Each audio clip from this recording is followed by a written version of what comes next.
श्री गणेशाय नमः. सिद्धयोगी नामधारकाला दत्त जन्माख्यान सांगू लागला.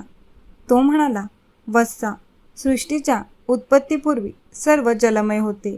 नंतर त्यात हिरण्यगर्भ निर्माण झाले. हिरण्यगर्भ म्हणजेच रजोगुणाने उत्पन्न झालेला ब्रह्मा. त्याला ब्रह्मांड असेही म्हणतात. त्याची 2 शकले झाली, आकाश आणि भूमी. ब्रह्माने त्यामध्ये 14 भुवनांची रचना केली. 10 दिशा, काळ, मन, बुद्धी, वाणी व कामादी षण्डविकार उत्पन्न केले. मग त्या सृष्टीची विस्तृत रचना करण्यासाठी मरीची, अत्री, अंगिरस, पुलस्त्य, पुलह, क्रतू आणि वसिष्ठ असे 7 मानसपुत्र सप्तर्षी निर्माण केले. अनुसया ही अत्री ऋषींची पत्नी. ती महान पतिव्रता होती. पतिसेवेने तिचा पुण्यप्रभाव इतका वाढला की त्या पुण्याईच्या बळावर ती स्वर्गाची स्वामिनी होते की काय अशी देवांना चिंता वाटू लागली. इंद्रादिकांनी ब्रह्मा, विष्णू आणि महेश यांची भेट घेऊन या चिंतेचे निवारण करण्यास सांगितले. इंद्र म्हणाला, अनुसया पतिभक्त आहे. तिचे अलौकिक आचरण पाहून सूर्यही घाबरतो. तिला त्रास होऊ नये म्हणून अग्नी, वायू, पृथ्वी हे सर्व सौम्य होतात. तिला उपद्रव झाल्यास ती आम्हाला शाप देईल की काय अशी सतत भीती वाटते. यावर काहीतरी निश्चित उपाययोजना करावी. अनसूयेचे सत्व पाहण्यासाठी ते भिक्षुक रूपाने अत्रीच्या आश्रमात आले. त्यावेळी अत्री ऋषी अनुष्ठानासाठी बाहेर गेले होते. आश्रमात अनसूया एकटीच होती. त्यांनी तिला हाक मारली व म्हणाले, आम्ही ब्राह्मण अतिथी खूप भुकेलेले आहोत. तुम्ही इच्छा भोजन देता अशी कीर्ती ऐकून येथे आलो आहोत. अनुसूयेने त्यांचे यथोचित स्वागत केले. ते म्हणाले, आम्ही स्नानादी कर्मे करूनच आलो आहोत. अत्री येईपर्यंत थांबणे आम्हाला शक्य नाही. त्वरित भोजन देत असाल तर ठीक, नाहीतर आम्ही जातो. त्यांचे म्हणणे मान्य करून अनसूयेने त्यांना आश्रमात नेले. त्यांना पाटावर बसवले, पात्रे मांडली.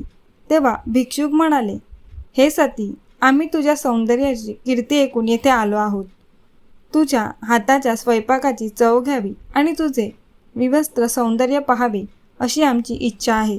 तू नग्न होऊन आम्हाला वाढणार असशील तरच आम्ही जेवू, अन्यथा निघून जाऊ. हे ब्राह्मण आपले सत्व पाहण्यासाठी आलेले कोणीतरी श्रेष्ठ महात्मे आहेत हे अनसूयेच्या लक्षात आले. अतिथी विन्मुख गेले तर पतीच्या आज्ञेचे उल्लंघन, विवस्त्र होऊन वाढावे तर पतिव्रतेचा धर्म मोडतो.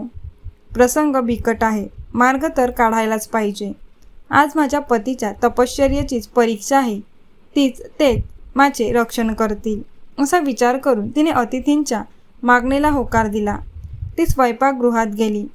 तेथे विवस्त्र होऊन पक्वान्नांची पात्रे उचलली व माझ्या पतीच्या तपश्चर्या श्रेष्ठ असेल तर हे 3 अतिथी लहान बालके होतील असे म्हणून ती बाहेर आली.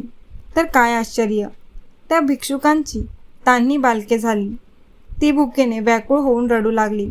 अनसूया अचंबित झाली. मग स्वतःला सावरून वस्त्रे नेसून आली. मातृसुलभ वात्सल्याने तिला पान्हा फुटला. तिने एकेकाला मांडीवर घेऊन त्यांना स्तनपान दिले. ती त्रिदेवांची माता झाली.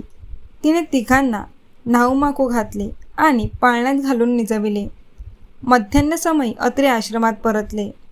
पाळण्यात झोपलेल्या बालकांना पाहून त्यांना मोठे आश्चर्य वाटले. अनसूयेने त्यांना सर्व वृत्तांत सांगितला. अत्रींनी अंतर्ज्ञानाने त्यांची स्वरूप गुण जाणले. बालरूपातील त्रिदेवांना वंदन केले. तेव्हा ते तिघेही आपले बालरूप तसेच ठेवून निजरूपात प्रकट झाले. त्यांनी अत्री व अनसूयेची प्रशंसा केली आणि वर मागण्यास सांगितले. अत्रींनी अनसूयेशी चर्चा केली व म्हणाले, हे देवश्रेष्ठांनो, तुम्ही बालरूपाने माझ्या घरी आलेलेच आहात तर माझे पुत्र म्हणून येथेच राहा. तेव्हा तथास्तु म्हणून ते 3 देव स्वस्थानी परतले. अत्री अनसूयेने त्या बालकांचे नामस्मरण केले. बालरूपातील ब्रह्मा, विष्णू, महेश्वर यांची अनुक्रमे चंद्र, दत्त आणि दुर्वास अशी नावे ठेवली. काही काळाने दुर्वास आणि चंद्र मातेसन्मुख उभे राहिले. दुर्वास म्हणाला, आई, मी तीर्थयात्रा व तपश्चर्या करणार आहे. मला निरोप दे. चंद्र म्हणाला, मी तारांगणात राहून तुमच्या चरणांचे नित्य दर्शन घेईन. शीतल चांदणे पसरवून सर्वांना सुख देईन. पृथ्वीवरील वनस्पतींचे पोषण करीन. विष्णुमूर्ती दत्त तुझ्यापाशी राहून तुझी सेवा करील. अनुसयेने त्यांना जाण्याची आज्ञा दिली. विष्णू दत्तरूपाने अत्रि आश्रमी राहिला. ब्रह्मदेव आणि शंकर यांनी आपापले दिव्य अंश त्याच्या ठायी स्थापन केले. तेव्हापासून दत्त हा अत्रि अनुसूयेचा पुत्र आणि श्री विष्णूंचा अवतार असूनही दत्तात्रेय म्हणून एकत्वाने राहिला. तो दत्तात्रेय महाप्रभू हाच गुरुपरंपरेचे मूळ पीठ आहे. दत्तजन्माची अद्भुत कथा ऐकून नामधारकास अपार धन्यता वाटली. तो सिद्धयोग्याला म्हणाला, हे मुने, आता मला दत्तात्रेयांच्या अवतारांविषयी सविस्तर सांगा.